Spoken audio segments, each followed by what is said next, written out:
Puji Tuhan, Bapak Ibu Saudara. Selamat pagi. Sebelum Bapak Ibu Saudara melaksanakan setiap aktivitas pada pagi hari ini, terlebih kita akan mendengarkan kebenaran firman Tuhan. Dan kebenaran firman Tuhan pada pagi hari ini saya ambil di dalam Lukas pasalnya yang ke-8 ayatnya yang ke-21. Sekali lagi, Lukas pasalnya yang ke-8 ayatnya yang ke-21. Saya bacakan. Tetapi ia menjawab mereka, "Ibuku dan saudara-saudaraku ialah mereka yang mendengarkan firman Allah dan melakukannya." Puji Tuhan, pada pagi hari ini saya akan berbicara tentang dengar dan lakukan. Seberapa banyak kita sebagai orang percaya yang sudah banyak sekali mendengarkan kebenaran firman Allah. Tetapi tidak sampai di situ.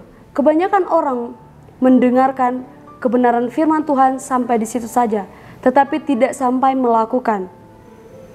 Sering sekali tidak melakukan firman Tuhan. Karena apa? Karena bertolak belakang dengan keinginan daging atau keinginan diri kita.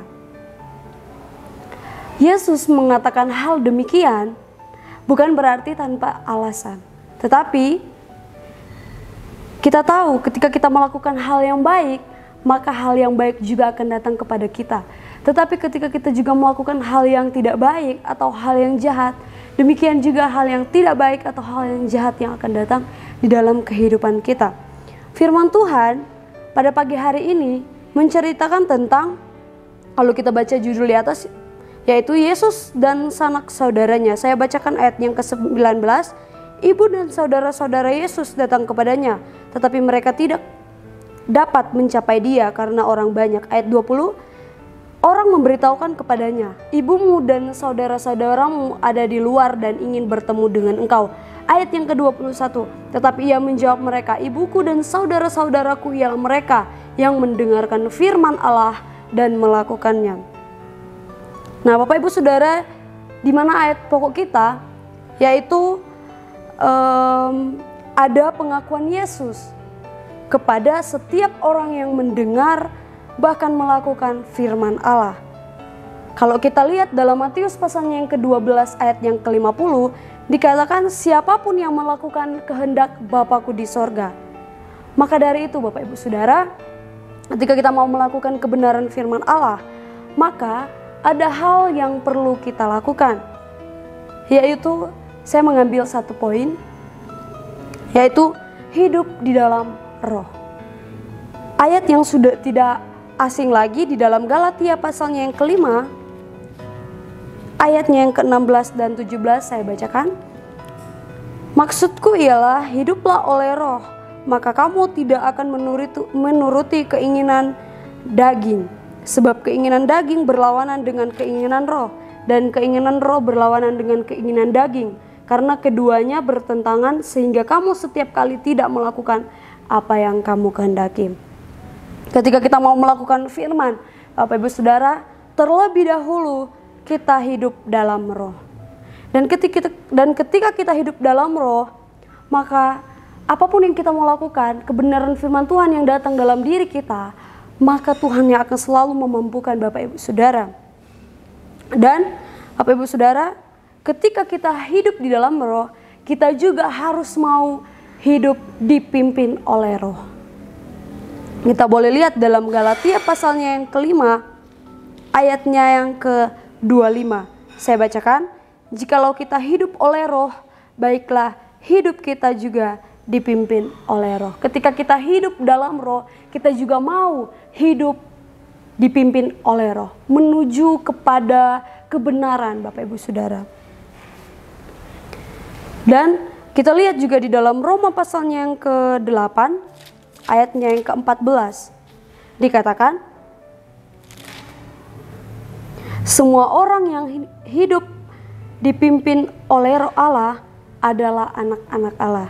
Dikatakan ketika kita hidup dipimpin oleh Roh Allah, maka kita juga adalah anak-anak Allah. Nah, Bapak Ibu Saudara, melakukan kebenaran firman Tuhan bukan paksaan atau dalam keadaan terpaksa, melainkan keharusan atau kewajiban kita sebagai orang-orang pilihan Allah. yang tentunya membawa kita kepada kebenaran. Sebab Bapak Ibu Saudara, di dalam 2 Timotius 3 ayatnya yang ke-16, di situ dikatakan, segala tulisan yang diilhamkan Allah memang bermanfaat untuk mengajar, untuk menyatakan kesalahan, untuk memperbaiki kelakuan, dan untuk mendidik orang dalam kebenaran. Segala yang datang, segala firman yang datang di dalam kehidupan kita semua, di dalam kehidupan Bapak Ibu Saudara, tentunya membawa kita kepada hal-hal yang baik, bukan membawa kita kepada hal-hal yang tidak baik. Nah, Bapak Ibu Saudara, firman Tuhan juga yang datang dalam diri kita bukan tentang menyinggung, tetapi memang hidup kita lah yang Tuhan mau ubahkan. Memang kehidupan kita lah yang mau Tuhan ubahkan dari kebiasaan-kebiasaan yang tidak tepat atau kebiasaan-kebiasaan yang tidak baik menuju kepada kebenaran. Bapak Ibu Saudara, salah satu contoh Alkitab yang dapat kita pelajari pada malam hari ini yaitu Nuh. Kita boleh lihat di dalam Kejadian pasalnya yang ke-6. Kejadian pasalnya yang ke-6 ayatnya yang ke-22. Saya bacakan. Lalu Nuh melakukan semuanya itu tepat seperti yang diperintahkan Allah kepadanya. Demikianlah dilakukannya. Kita tahu bersama di mana cerita tentang Nuh ini kalau kita membaca ayat-ayat sebelumnya dari judul perikop tentang riwayat Nuh, bagaimana Allah memerintahkan Nuh untuk membuat bahtera. Dan Bapak Ibu Saudara, apakah Nuh tidak melakukan apa yang dikatakan oleh Allah? Apakah Nuh mengabaikan setiap perintah Allah untuk membuat bahtera? Tetapi jawabannya yaitu yang kita bacakan tadi di dalam Kejadian pasal yang ke-6 ayat 22. Nuh mendengar bahkan melakukan perintah Allah tanpa ada penolakan satupun dari dirinya Nuh. Dan Bapak Ibu Saudara, dia membuat bahtera tanpa ada penolakan. Nah, Bapak Ibu Saudara, kita tahu apakah Nuh selamat dari air bah? Kita tahu Nuh selamat dari air bah karena apa? Karena dia melakukan, pertama dia mendengar, bahkan dia melakukan apa yang diperintahkan oleh Allah. Jadi Bapak Ibu Saudara, setiap firman yang datang di dalam kehidupan kita atau masuk di dalam kehidupan kita bukan untuk membawa kita kepada kebinasaan, tetapi sebaliknya membawa kita kepada kebenaran, membawa kita untuk lebih dekat lagi dengan Tuhan, membawa kita untuk lebih dalam lagi mengenal Allah. Karena seperti yang sudah kita bacakan tadi di dalam 2 Timotius,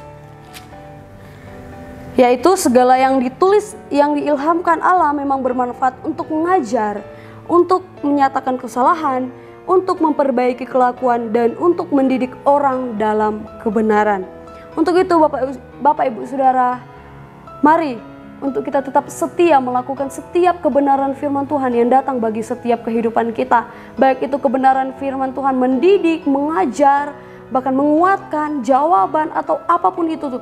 Bapak Ibu Saudara, mari kita lakukan yang setia di hadapan Tuhan.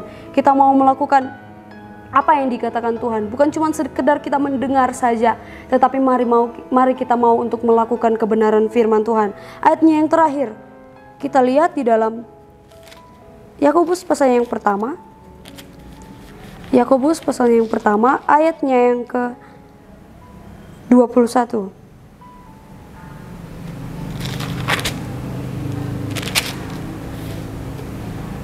Ayatnya yang ke-22, maaf Saudara, saya bacakan. Tetapi hendaklah kamu menjadi pelaku firman dan bukan hanya pendengar saja. Sebab jika tidak demikian, kamu menipu diri sendiri. Bapak Ibu Saudara, mari untuk kita tetap mau melakukan kebenaran firman Tuhan. Ketika kita mau melakukan firman atau kehendaknya Allah, percayalah ada Tuhan yang akan selalu memampukan, bahkan menguatkan setiap kehidupan kita. Puji nama Tuhan. Kebenaran firman Tuhan sampai di sini, biar kiranya Bapak Ibu Saudara diberkati oleh Tuhan dan Immanuel, Allah beserta kita. Kami perlu Kau Tuhan.